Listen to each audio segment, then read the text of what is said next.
West লন্ডনে প্রায় 2 million pound ব্যয়ে আইজলওয়ার্থ দিন সেন্টার অত্যন্ত আনন্দঘন পরিবেশে স্থানীয় কমিউনিটির মুসল্লি, নানা ধর্ম সংস্কৃতির মানুষ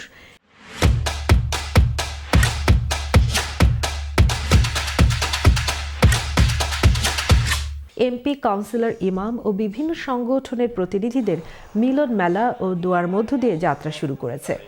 গত রবিবার সকাল থেকে রাত পর্যন্ত বিভিন্ন ধর্ম বর্ণের মানুষ সহ স্থানীয় মুসল্লিরা ওপেনিং সেরিমনিতে সপরিবারে অংশগ্রহণ করেন।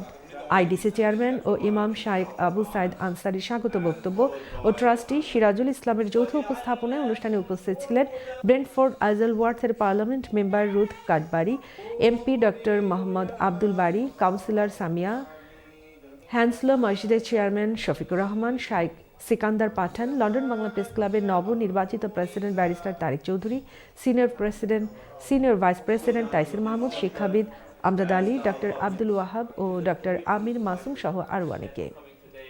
বক্তারা এই সেন্টারের মহৎ কাজে জড়িত কর্মকর্তা ও সম্পৃক্ত সকলকে শুভেচ্ছা ও অভিনন্দন জানান এবং আশাবাদ ব্যক্ত করে বলেন, এই সেন্টারের মাধ্যমে এলাকার ধর্ম বর্ণ নির্বিশেষে সকলেই উপকৃত হবেন। এখানে পাব ছিল এক সময়, এখানে মানুষ এসে মদ পান করতেন, নাচ গান হতো, এরকম জিনিস হতো। অনেক নন মুসলিমরাও কিন্তু তারা হতাশ হয়ে যেতেন তাদের কার্যক্রম দেখে।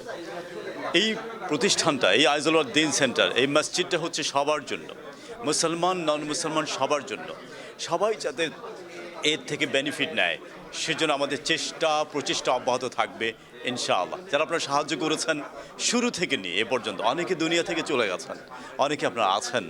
আল্লাহ আপনাদের প্রত্যেকটা দানকে, আপনাদের প্রত্যেকটা কথাকে এই মসজিদের জন্য কবুল করুন।